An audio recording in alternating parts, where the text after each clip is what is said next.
France's Prime Minister Édouard Philippe spoke about a post-May 11 plan that will be based on 3 pillars: to protect, to test and to isolate. Speaking of protection, Édouard Philippe says that certain rules that we have now grown accustomed to, like hygiene measures like washing one's hands, but also social distancing rules, will remain as important as ever. But he also spoke about the issue of masks and promised that everyone in France will get a mask.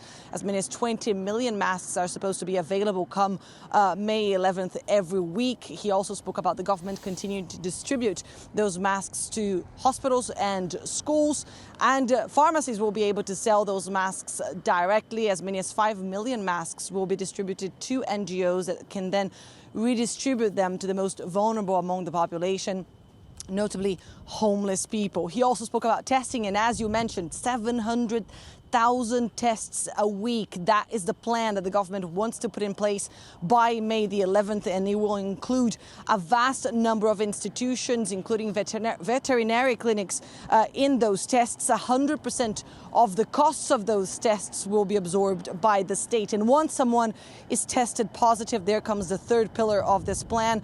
It will have to isolate, and that will involve the discipline of the French citizens. Édouard Philippe says that isolation is not a punishment. People will be able to choose how to do it. For example, they can choose to isolate at home with every single member of their household, or instead go to one of the dedicated spaces for that. The government has put in place many isolation cells, if you will, in hotels, for example. And in that third pillar, he spoke about this contradictory app, the contract tracing app that everyone here in France has been debating and wondering about. Édouard Philippe announced that the government changed its mind once again, Oliver. We were not expecting members of parliament to be able to debate and vote on that app. Well, it turns out the app is not even ready. So Édouard Philippe says that a debate and a vote will be able to take place come the next few weeks.